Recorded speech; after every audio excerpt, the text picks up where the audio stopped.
Hello friends, welcome to my channels. आज से हम लोग पॉलिटी का टॉपिक वाइज कंप्लीट पॉलिटी को ख़त्म करेंगे और टॉपिक वाइज करेंगे और वो क्वेश्चन करेंगे जो क्वेश्चन एग्जाम में पूछा जा चुका है। आज उस पूरे पॉलिटी का पहला सीरीज है। देखिए, भारत का संवैधानिक इतिहास, इसके बारे में हम लोग आज पूरी चर्चा करेंगे। कंप्लीट वीडियो होगा ये। उसके बाद चलिए हम लोग फर्स्ट क्वेश्चन पे चलते हैं। फर्स्ट क्वेश्चन क्या कह रहा है, देखिए फर्स्ट क्वेश्चन है कि भीमराव अंबेडकर और महात्मा गांधी के मध्य सन 1932 में हस्ताक्षरित पुणे समझौते में प्रावधान किया था। भारत के लिए डोमिनियन स्थिति बनाए रखे जाने का, बी मुसलमानों के लिए पृथक निर्वाचन क्षेत्र का, सी हरिजनों के लिए पृथक निर्वाचन क्षेत्र का और डी हरिजनों के लिए आरक्षण सहित संयुक्त निर्वाचन का। तो इसका करेक्ट ऑप्शन क्या हो जाएगा, हरिजनों के लिए आरक्षण सहित संयुक्त निर्वाचन क्षेत्र का। इसके लिए 1932 में पुणे समझौता किया गया था। उसके बाद चलिए अगले क्वेश्चन पे। अगला क्वेश्चन क्या कर रहा है, बोल रहा है वह कौन सा अधिनियम था जिसने भारत में सत्ता ब्रिटिश ईस्ट इंडिया कंपनी से ब्रिटिश क्राउन में हस्तांतरित कर दिया गया था। तो ए ऑप्शन में भारत सरकार अधिनियम 1833, बी भारत सरकार अधिनियम 1835, सी भारत सरकार अधिनियम 1947 अथवा डी भारत सरकार अधिनियम 1858। तो कौन था, ये था भारत सरकार अधिनियम 1858, जिसमें से सत्ता ब्रिटिश ईस्ट इंडिया कंपनी से ब्रिटिश क्राउन में कर दिया गया था। उसके बाद अगले क्वेश्चन की ओर चलिए। अगला क्वेश्चन क्या कर रहा है, बोल रहा है निम्नलिखित में से किस अधिनियम के द्वारा भारत के गवर्नर जनरल को अध्यादेश जारी करने की शक्ति प्रदान किया गया था।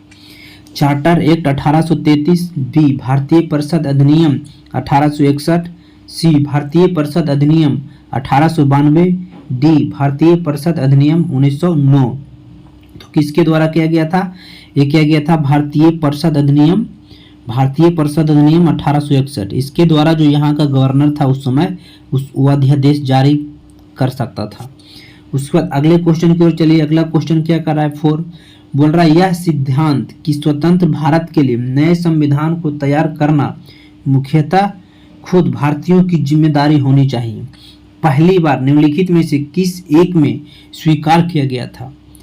ए ऑप्शन में भारत सरकार अधिनियम 1935, बी में है निम्नलिखितों का अगस्त प्रस्ताव में, सी में है क्रिप्स प्रस्ताव में, डी में है कैबिनेट मिशन में।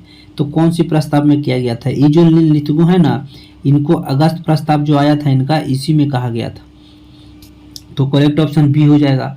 उसके बाद चलिए अगले क्वेश्चन की ओर। अगला क्वेश्चन क्या है, बोल रहा है रेगुलेटिंग एक्ट पारित किया गया था कब।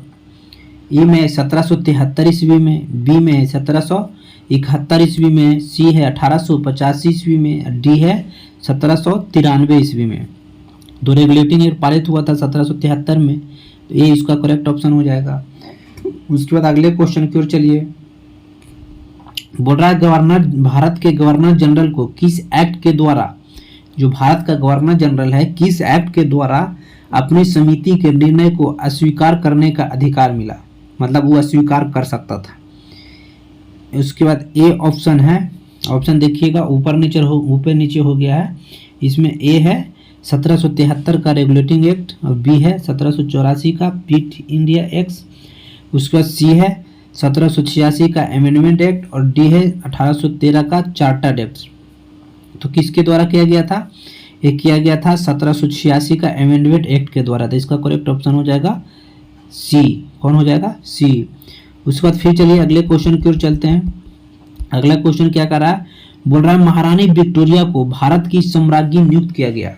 महारानी विक्टोरिया को भारत की सम्राज्ञी नियुक्त किया गया कब, 1885 ईस्वी में, बी 1875 ईस्वी में, सी 1876 ईस्वी में, सी 1876 ईस्वी में, उसके बाद डी 1858 ईस्वी में। तो कब नियुक्त किया गया था, 1876 ईस्वी में। कब, 1876 ईस्वी में। उसके बाद अगले क्वेश्चन की ओर चलिए। अगला क्वेश्चन क्या कह रहा है, बोल रहा है सम्राज्ञी विक्टोरिया ने 1858 की घोषणा में भारतीयों को बहुत सी चीजें दिए जाने का आश्वासन दिया था। निम्न आश्वासनों में कौन सा ब्रिटिश शासन ने पूरा किया था। जो आश्वासन उन्होंने दिया था उसमें से कौन सा ऐसा आश्वासन था जो कि उन लोग पूरा किया था। ए में है रियासत को हड़पने की नीति समाप्त कर दी जाएगी, बी में है देसी रजवाड़ों की यथा स्थिति बनाए रखी जाएगी। सी में है भारतीय व यूरोपीय सभी प्रजा को समान व्यवहार मिलेगा। डी है भारतीयों के सामाजिक व धार्मिक विश्वासों में कोई हस्तक्षेप नहीं होगा। तो ए है बी, देसी रजवाड़ों की यथा स्थिति बनाए रखी जाएगी। इसको उन्होंने पूरा किया था।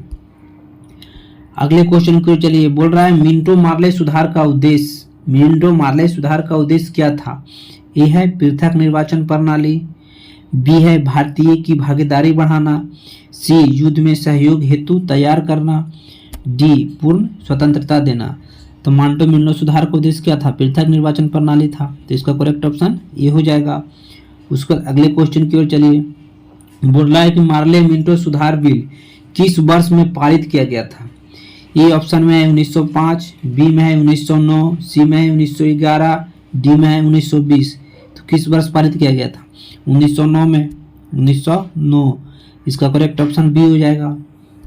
उसके बाद चलिए अगले क्वेश्चन की ओर। अगला क्वेश्चन क्या कर रहा है, बोल रहा है मुसलमानों के लिए अतिरिक्त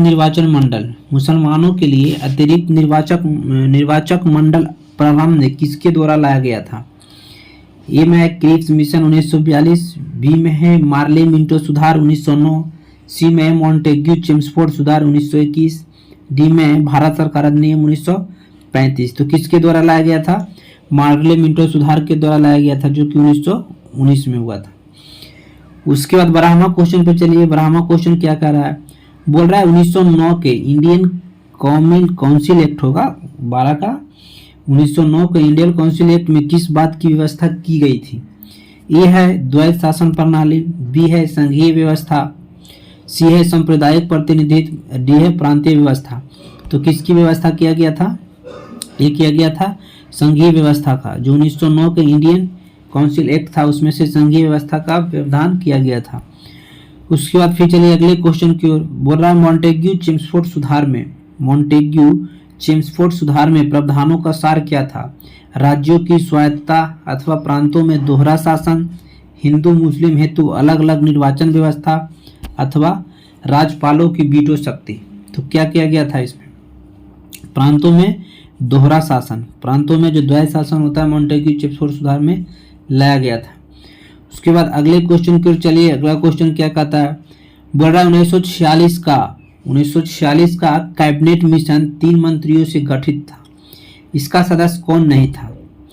ए ऑप्शन में लॉर्ड पैथिक लॉरेंस, बी में है एबी अलेक्जेंडर, सी में है सर स्टेफोर्ड क्रिप्स, डी में है लॉर्ड एमरी। तो ये तीनों थे, ये जो ऊपर वाले तीनों हैं ये तीनों थे, लॉर्ड एमरी नहीं थे। तो इसका करेक्ट ऑप्शन डी हो जाएगा।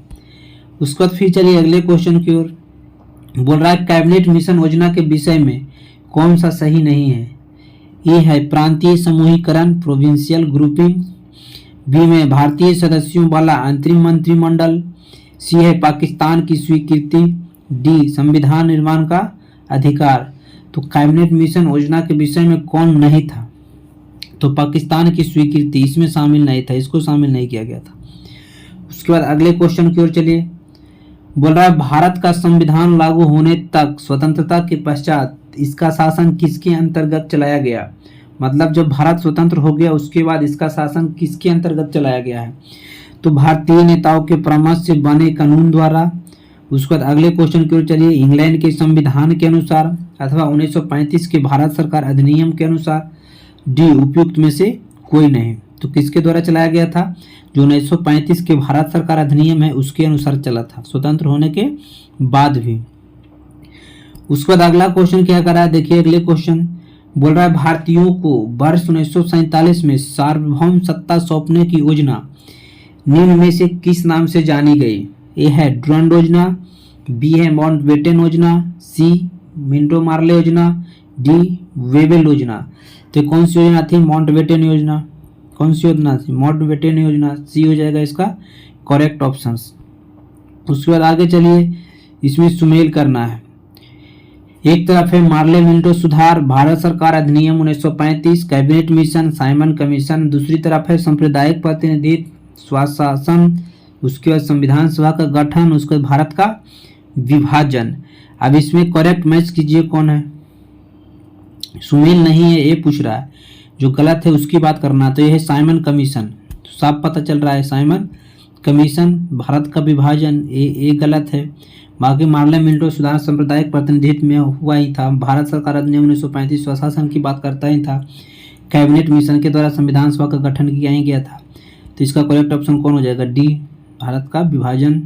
उसके बाद चलिए 19 नंबर क्वेश्चन पे क्या कहता है सॉरी, भारत शासन अधिनियम 1919 के अंतर्गत विधायिका का अंतिम निर्वाचन किस वर्ष में किया गया था? जो भारत सरकार अधिनियम 1919 हुआ था उसमें विधायिका का अंतिम निर्वाचन कब किया गया था, ये पूछ रहा है। ए ऑप्शन में 1930, बी है 1934, सी है 1945, डी है 1947। तो कब किया गया था? 1945 में, 1945। तो इसका सी हो जाएगा करेक्ट ऑप्शन। सब क्वेश्चन इसमें से पूछा हुआ है, सब VVQ क्वेश्चन है, एग्जाम में आया हुआ ही क्वेश्चन है। उसके बाद 20 नंबर क्वेश्चन पे चलिए। अखिल भारतीय महासंघ स्थापित करने का प्रावधान शामिल किया गया था। ए, भारत सरकार अधिनियम 1935 में, बी, अगस्त प्रस्ताव 1940 में, सी, भारत सरकार अधिनियम 1919 में सॉरी, डी, कैबिनेट मिशन प्रस्ताव 1946 में। किसमें किया गया था? जो भारत सरकार का अधिनियम है 1935 उसमें किया गया था। तो ये इसका करेक्ट ऑप्शन हो जाएगा। उसके बाद फिर चलिए अगले क्वेश्चन की ओर। निम्न में से किस अधिनियम ने केंद्र में द्वैत शासन प्रणाली को स्थापित किया था? ये है भारत शासन अधिनियम 1935, बी है भारत शासन अधिनियम 1919।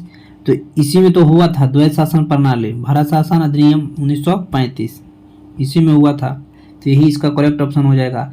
उसके बाद अगले बार पॉलिटी का नेक्स्ट चैप्टर लेकर आएंगे हम लोग संविधान सभा। उसमें जितना सारा इंपॉर्टेंट क्वेश्चन है सबको एक वीडियो में कंप्लीट खत्म करेंगे।